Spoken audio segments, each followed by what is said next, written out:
Tonight, Vice President Harris conceding defeat, revealing she placed a call to now President-elect Donald Trump. I spoke with President-elect Trump and congratulated him on his victory. I also told him that we will help him and his team with their transition, and that we will engage in a peaceful transfer of power. After Trump pulled off what's likely the biggest political comeback in modern American history. This was, I believe, the greatest political movement of all time. There's never been anything like this in this country, and maybe beyond. Tonight, votes are still being counted, but Trump is in a position to potentially sweep all 7 battleground states, with NBC News projecting he tore down all 3 states in the so-called Democratic blue wall.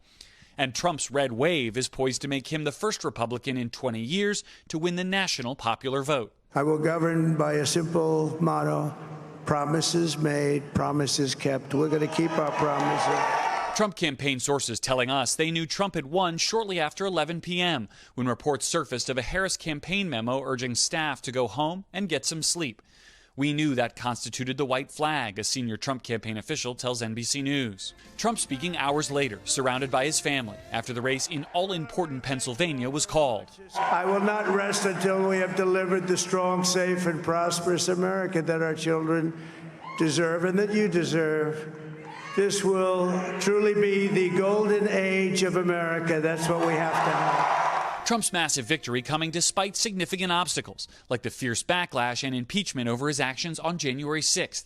His legal battles, including felony convictions, which Trump said were political prosecutions that raised his poll numbers, plus surviving 2 assassination attempts. Many people have told me that God spared my life for a reason.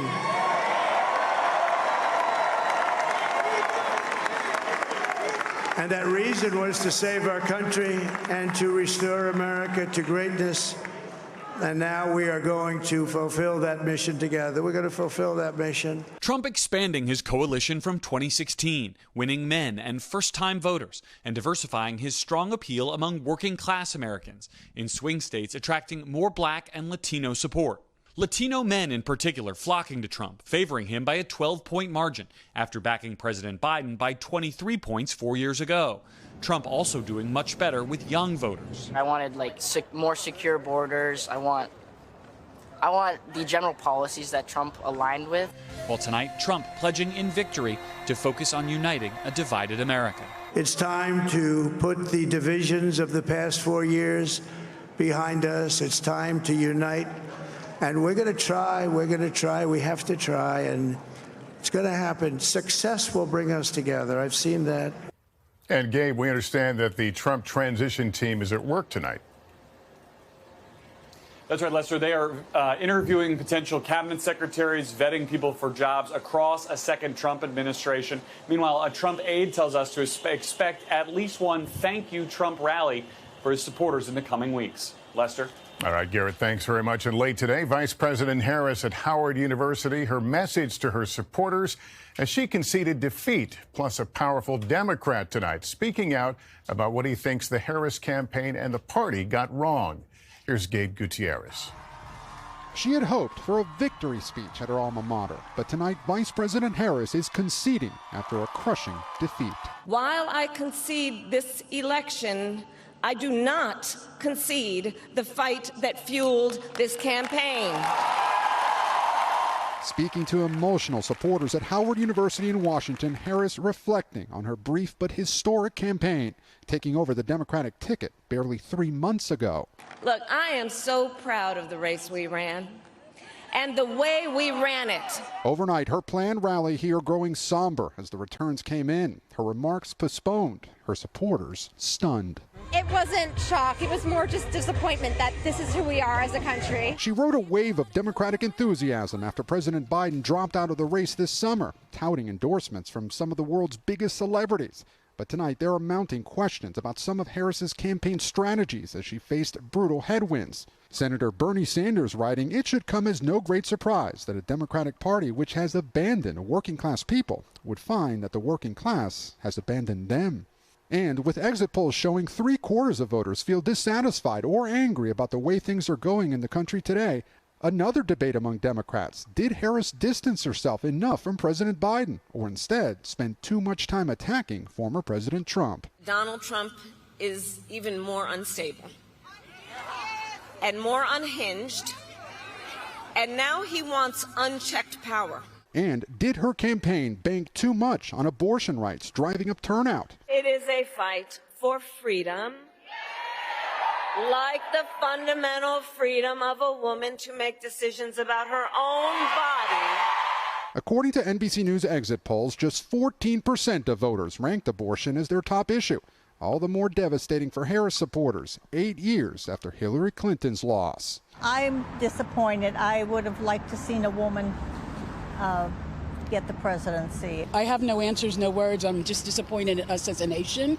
Tonight, Harris's concession speech urging supporters to unify behind the Constitution, if not the president-elect. Now I know folks are feeling and experiencing a range of emotions right now.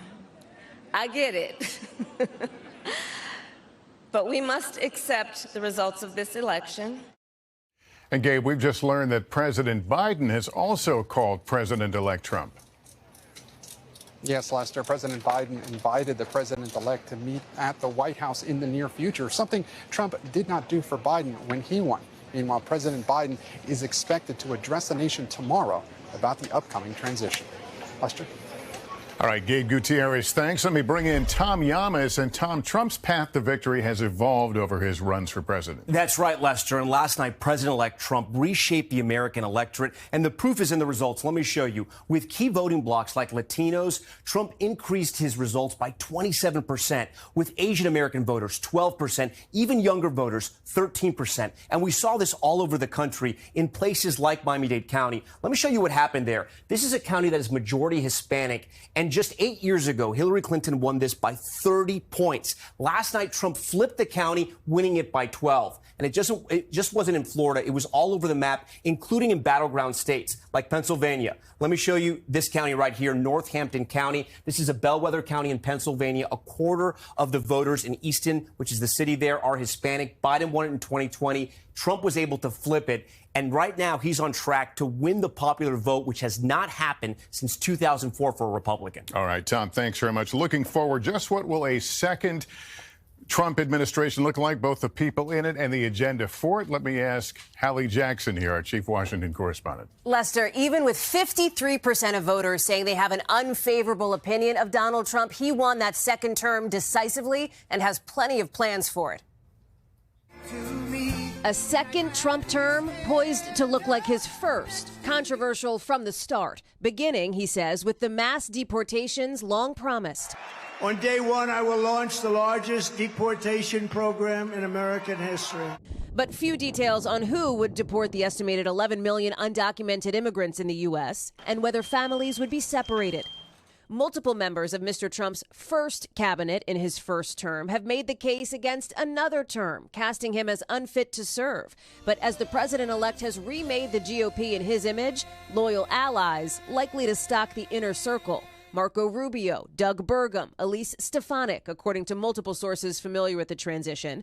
Others in the orbit may include immigration hardliner Stephen Miller and MAGA firebrand Steve Bannon. Familiar faces alongside famous ones, including Elon Musk. Oh, let me tell you, we have a new star. A star is born, Elon. The Tesla and SpaceX CEO becoming a confidant of Mr. Trump's. He doesn't want to be in the cabinet. He just wants to be in charge of cost cutting. We'll have a new position, Secretary of Cost Cutting. Then there's Robert F. Kennedy Jr., an anti-vaccine conspiracy theorist who could end up overseeing health agencies. I'm going to let him go wild on health. I'm going to let him go wild on the food. I'm going to let him go wild on medicines. Our Vaughn Hilliard with Kennedy today. You say clearing out the corruption in your terms. Would that mean clearing out the top level federal service workers that are currently at the FDA and the CDC? In some categories, I would say. What does that look like? Yeah. In some categories of workers, there are entire departments, like the nutrition departments at FDA, that have to go. That are not doing their job. They're not protecting our kids. And Mr. Trump, who's proposed eliminating the Department of Education, has made overhauling the federal government another second-term priority, backed by Vice President-elect J.D. Vance, who once said this: fire every single mid-level bureaucrat, every civil servant in the administrative state, replace them with our people.